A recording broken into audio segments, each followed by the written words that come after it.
the hearing, and let me welcome our colleague, Senator Casey. We're very glad that you could join us. And again, my apologies for the unpredictable Senate schedule that we have to cope with.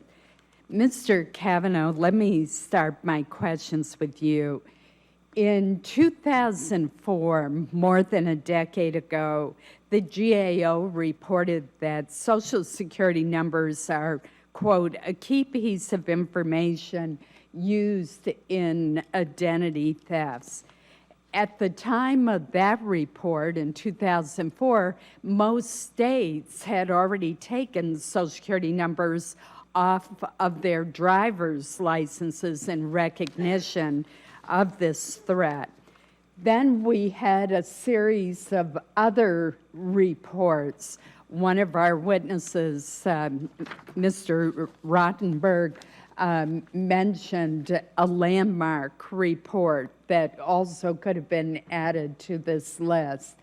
2007, OPM issued a government-wide order telling agencies to drop the use of Social Security numbers as an identifier.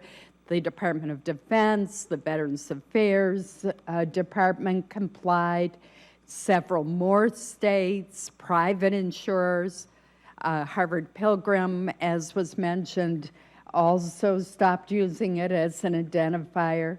Then in 2008, we had the Inspector General of the Social Security Administration recommending the removal of the Social Security number from Medicare cards. In 2012, the same recommendation came from the Inspector General of HHS, the broader department.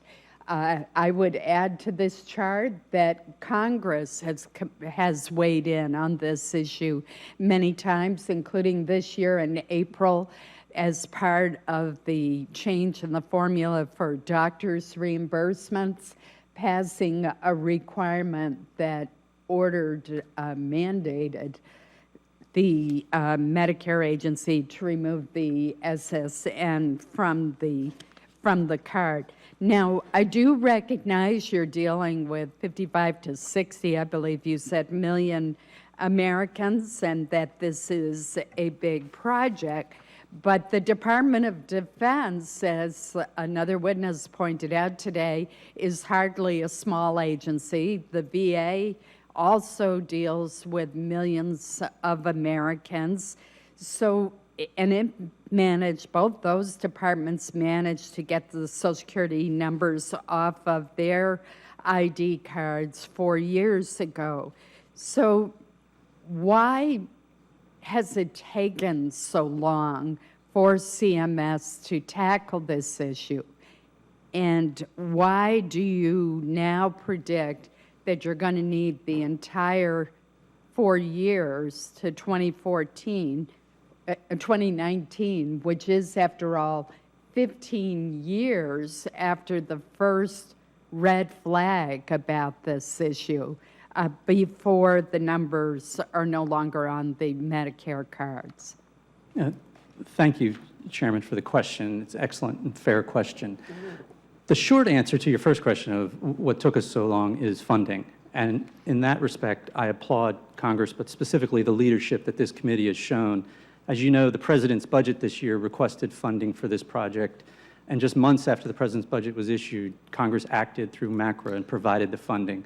So we're pleased that we have a path forward. We've hit the ground running, and we're working on a project that will get the Social Security numbers off the Medicare cards. We had, prior to that funding, made some incremental improvements. So, for example, we have over 16 million Medicare beneficiaries in private Medicare Advantage plans, and at our direction, the Medicare Advantage plans have gotten the Social Security number off the cards that they use. We've gotten the HICN number off of some of our communications with beneficiaries, such as the summary notices that go out quarterly. But I think it's most importantly, to do the job right, to do it completely, we needed the funding that Congress has provided. So we thank you for that, and we look forward to accomplishing this. As to the question of why it's going to take time, I think it's important to understand two things. One, as you pointed out, and I appreciate you recognizing it, it is a complex technological challenge There are, within CMS, over 75 systems that need to be updated.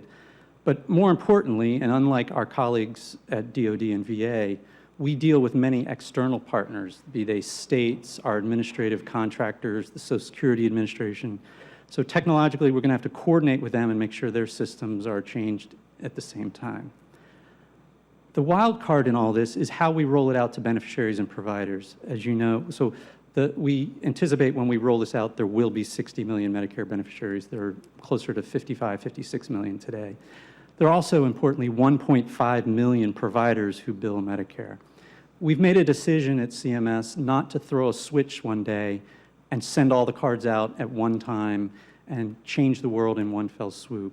So a significant part of the calendar and timeline that we've established is a phased rollout that will give us time to educate both beneficiaries and providers on why the card's being changed, what they should do with it, to try to help distinguish this action from some of the fraudulent actions that you've heard about, because we've been training Medicare beneficiaries to be very suspicious about mailings and things like this. So we got to make sure they understand this is one they can trust.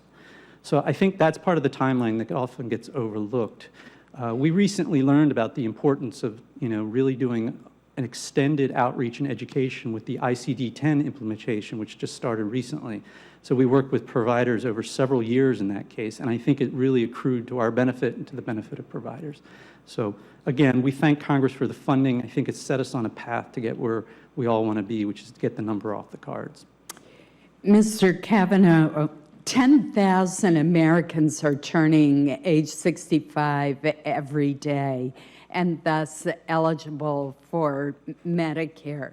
Wouldn't it make sense to use an incremental approach and start with those new beneficiaries? You're not going to have to swap the cards out.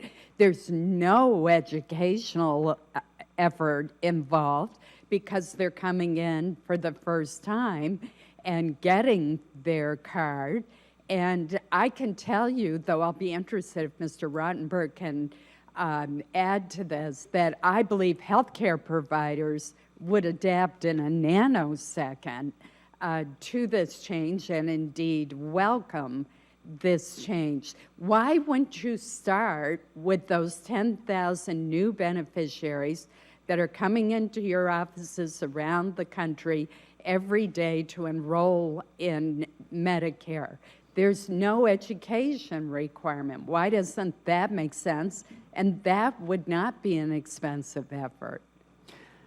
You're correct, and that has a very attractive option. The problem, and the reason we're not pursuing that track, is that it's not simply a matter of issuing a card with a certain number on it.